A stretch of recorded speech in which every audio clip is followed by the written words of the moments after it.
Hello friends, welcome to Kannan info Tamil. நம்ம இன்னைக்கு என்ன டாபிக் பார்க்க போறோம் அப்படின்னா, சமீபத்துல Stockholm international peace research institute அப்படிங்கிற அமைப்பு உலகத்துல எந்தெந்த நாடுகள் எத்தனை அணு ஆயுதங்களை வச்சிருக்காங்க அப்படிங்கிற ஒரு ரிப்போர்ட்டை வெளியிட்டு இருக்காங்க. அந்த ரிப்போர்ட்ல சில அதிர்ச்சிகரமான தகவல்கள் வெளிவந்திருக்கு. அதுவும் குறிப்பா இந்தியா மற்றும் சீனாவுடைய அணு ஆயுதங்கள் குறித்து சில முக்கியமான விஷயங்கள் வெளிவந்திருக்கு. கடந்த 25 வருடங்கள்ல முதல்ல அணு ஆயுதங்கள் விஷயத்துல இந்தியா பாகிஸ்தானை பின்னுக்கு தள்ளி இருக்காங்க. அது என்ன விஷயம்? இந்தியா எதற்காக அணு ஆயுதங்களை டெவலப் செய்யறாங்க? இந்தியாவுடைய அணு ஆயுத தாக்கும் திறன் என்ன அப்படிங்கிறது குறித்து பார்க்கலாம். இரண்டாவது அப்டேட், இந்தியாவின் HAL நிறுவனத்திற்கு 45,000 கோடி ரூபாய்க்கான ஒரு மிகப்பெரிய ஆர்டர் கிடைக்க இருப்பதா செய்திகள் வெளிவந்திருக்கு. அது என்ன ஆர்டர்? HAL நிறுவனம் இந்த 45,000 கோடி ரூபாய் ஆர்டர்ல என்ன ஆயுதத்தை தயாரித்து கொடுக்க போறாங்க? இதன் மூலமா இந்தியாவுக்கு கிடைக்கக்கூடிய நன்மைகள் என்ன அப்படிங்கிறது குறித்து நம்ம டீடைலா இந்த வீடியோல பார்க்கலாம். நம்ம சேனல்ல டிஃபென்ஸ் மற்றும் ஜியோபாலிட்டிக்ஸ் சம்பந்தமா தினம் ஒரு வீடியோ பப்ளிஷ் பண்ணிட்டு இருக்கோம். உங்களுக்கு நம்ம சேனல்ல பப்ளிஷ் பண்ணக்கூடிய வீடியோஸ் பிடிச்சிருந்துச்சுன்னா சேனலை சப்ஸ்கிரைப் பண்ணி சப்போர்ட் பண்ணுங்க. நீங்க பண்ற ஒவ்வொரு சப்ஸ்கிரிப்ஷனும் எனக்கு அடுத்தடுத்த வீடியோஸ் போடுறதுக்கு ஒரு மோட்டிவேஷனா இருக்கும். Stockholm international peace research institute அப்படிங்கிற அமைப்பு உலகத்துல எந்தெந்த நாடுகள் அணு ஆயுதங்களை வச்சிருக்காங்க, மொத்தம் உலகத்துல எத்தனை அணு ஆயுதங்கள் ஆக்டிவா இருக்கு, எந்தெந்த நாடுகள் எத்தனை அணு ஆயுதங்களை வச்சிருக்காங்க அப்படிங்கிற விஷயத்தை தொடர்ந்து வருடம் வெளியிட்டு வந்துகிட்டு இருக்காங்க. அந்த வகையில உலகத்துல 4380 அணு ஆயுதங்களோட ரஷ்யா முதல் இடத்துல இருக்கு. இரண்டாவது இடத்துல அமெரிக்கா 3708 அணு ஆயுதங்களை வச்சிருக்காங்க. மூன்றாவது இடத்துல சீனா 500 அணு ஆயுதங்களை வச்சிருக்காங்க. நாலாவது இடத்துல பிரான்ஸ் 290 அணு ஆயுதங்களை வச்சிருக்காங்க. ஐந்தாவது இடத்துல UK 225 அணு ஆயுதங்களை வச்சிருக்காங்க. இந்த லிஸ்ட்ல ஆறாவது இடத்துல இந்தியா 172 அணு ஆயுதங்களை வச்சிருக்காங்க. பாகிஸ்தான் 7வது இடத்துல 170 அணு ஆயுதங்களை வச்சிருக்காங்க. இதுல குறிப்பிடத்தக்க விஷயம் என்னன்னா, கடந்த 25 வருடங்கள்ல எப்பொழுதுமே பாகிஸ்தான் இந்தியாவை விட அதிகமான அணு ஆயுதங்களை வச்சிருந்திருக்காங்க. இந்த வருடம் தான் முதல் முறையா அணு ஆயுதங்களோட எண்ணிக்கையில இந்தியா பாகிஸ்தானை ஓவர்டேக் செஞ்சிருக்காங்க. அடுத்து 8வது இடத்துல இஸ்ரேல் 90 அணு ஆயுதங்களை வச்சிருக்காங்க. இஸ்ரேல் இதுவரைக்கும் தன்னிடம் அணு ஆயுதங்கள் இருக்கு அப்படிங்கறத வெளிப்படையா சொல்லல.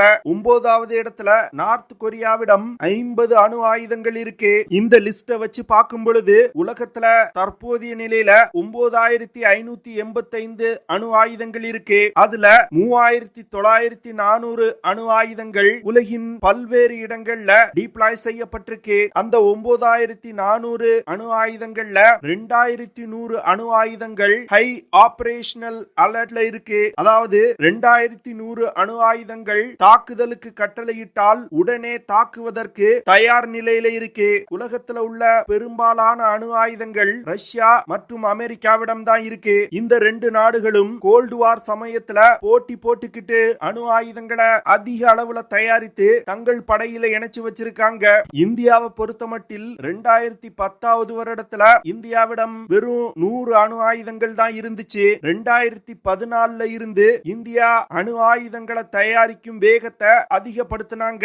இதன் காரணமா இந்தியாவிடம் 172 அணு ஆயுதங்கள் இருக்கு. இது பாகிஸ்தானை விட 2 அணு ஆயுதங்கள் அதிகம்தான். ஆனா சீனாவை கம்பேர் செஞ்சோம்னா சீனாவிடம் இந்தியாவை விட 3 மடங்கு அதிகமான அணு ஆயுதங்கள் இருக்கு. இந்தியா தன்னுடைய அணு ஆயுத திட்டத்தை சீனாவை மனதில் வைத்துதான் டெவலப் செய்து வந்துகிட்டு இருக்காங்க. அதனால இந்தியா போட்டி போட வேண்டியது சீனாவுடன் தான். அணு ஆயுதங்களை பொறுத்தமட்டில் பாகிஸ்தான்லாம் இந்தியாவோட லிஸ்டிலே கிடையாது. ஜனவரி 2023ல சீனாவிடம் 410 அணு ஆயுதங்கள் இருந்திருக்கு. அதுவே ஜனவரி 2024ல சீனா தன்னுடைய அணு ஆயுதங்களின் எண்ணிக்கையை 500 உயர்த்தி இருக்காங்க. சீனா தன்னுடைய அணு ஆயுதங்களின் எண்ணிக்கையை மிகப்பெரிய அளவுல அதிகரிச்சு வந்துகிட்டு இருக்காங்க.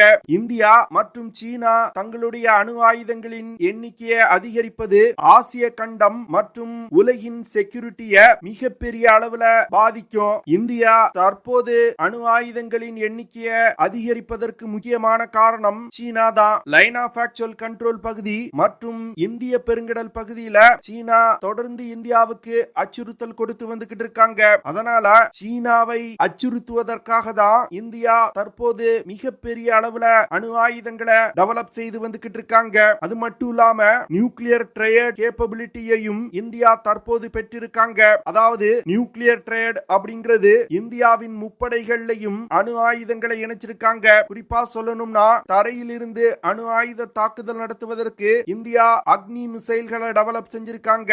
இந்திய விமானப்படையில் பயன்பாட்டில் உள்ள ஜாக்வார் விமானங்கள்ல அணு ஆயுதங்களை இந்தியா இணைச்சிருக்காங்க. அது மட்டும் இல்லாம INS அரிகான் மற்றும் INS அரிகாட் அப்படிங்கிற 2 அணுசக்தி நீர்மூழ்கி கப்பல்கள் இந்திய கடற்படையில பயன்பாட்டில் இருக்கு. இந்த அணுசக்தி நீர்மூழ்கி கப்பல்கள்ல அணு ஆயுதங்களை ஏந்தி சென்று தாக்குதல் நடத்தக்கூடிய K series of submarine launch ballistic மிசைல்கள் இணைக்கப்பட்டிருக்கு. இதனால இந்தியாவால தன்னுடைய முப்படைகளை பயன்படுத்தி அணு ஆயுத தாக்குதல் நடத்த முடியும். இது நாள் வரைக்கும் இந்தியா மற்றும் சீனா தங்களுடைய அணு ஆயுதங்களை யுத்த களத்தோட ஃப்ரண்ட் லைன்ல டிப்ளாய் செய்யல.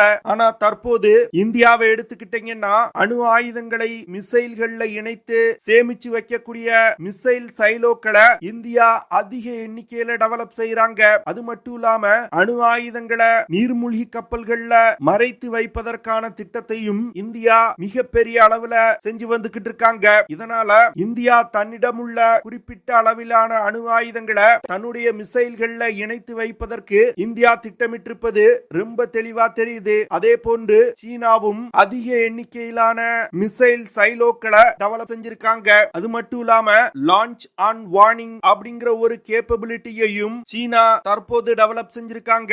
இதுல இருந்து சீனாவும் தன்னிடம் உள்ள அணு ஆயுதங்களை மிசைல்கள்ல இணைப்பது ரொம்ப தெளிவா தெரியுது. அதனால இரு நாடுகளும் தேவைப்படும் பொழுது அணு ஆயுதங்களை உடனே லான்ச் செய்வதற்கான வேலைகளை செய்து வருவது தெரிய வந்திருக்கு.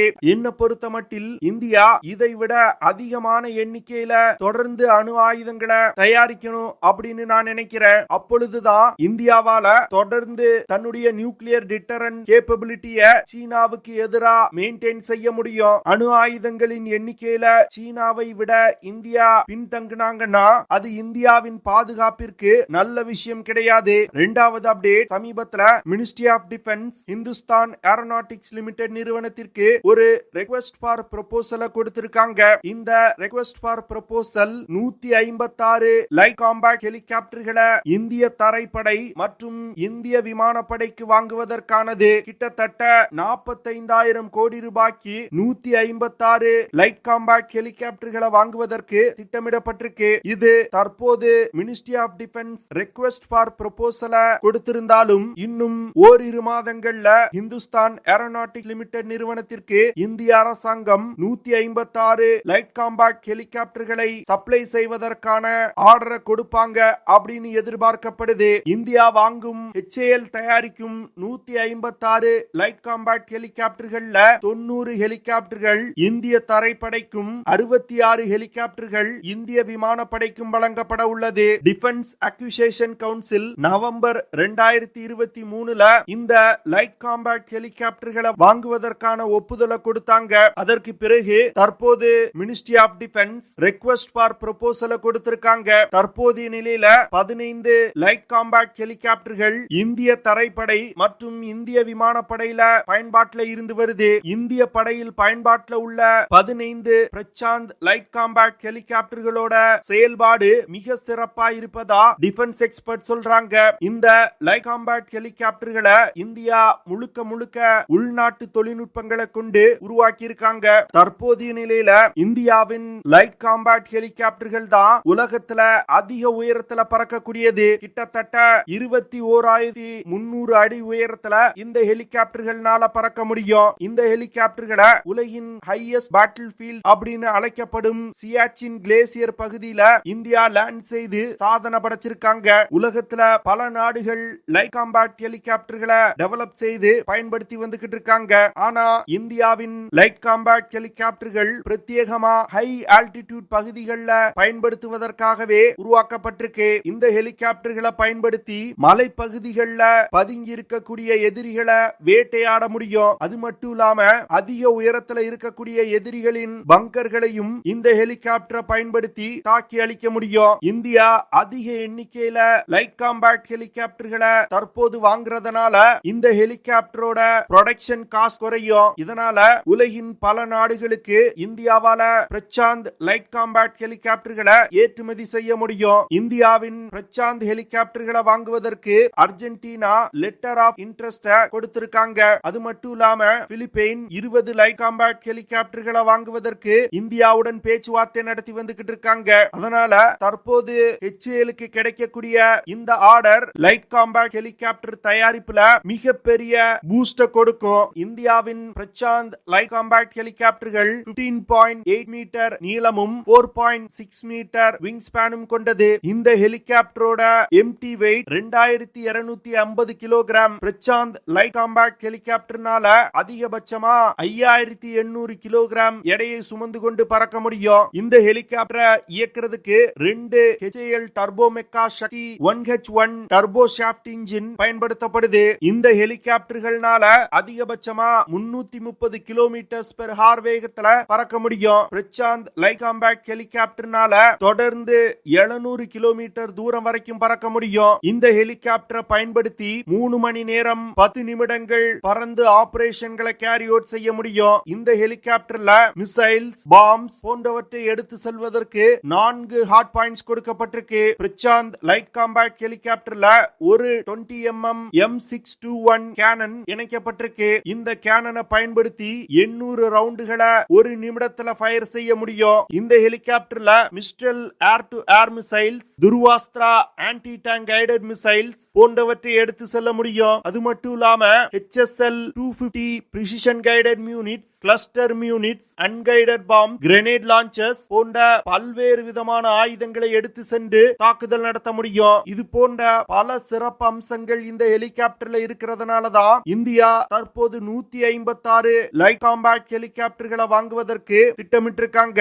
இந்த ஹெலிகாப்டர்கள் மட்டும் இந்திய தரைப்படை மற்றும் விமானப்படையில இணைக்கப்பட்டால் எல்லை பகுதிகளில் தீவிரவாதிகளை வேட்டையாடுவதற்கும், சீன எல்லையில இந்தியா மற்றும் சீனாவுக்கு இடையே ஒரு யுத்தம் ஏற்பட்டால் சீன நிலைகள் மீது தாக்குதல் நடத்துவதற்கும் இந்தியா மிகப்பெரிய அளவுல இந்த ஹெலிகாப்டர்களை பயன்படுத்துவாங்க.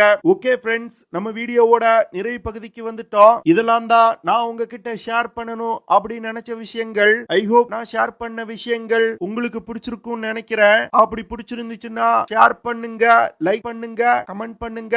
மறக்காம நம்ம சேனலுக்கு சப்ஸ்கிரைப் பண்ணுங்க. அப்படியே அந்த பெல் நோட்டிபிகேஷனை கிளிக் பண்ணி ஆல்ங்கிற ஆப்ஷனை எனேபிள் பண்ணிக்கங்க. See you in the next video. Jai Hind.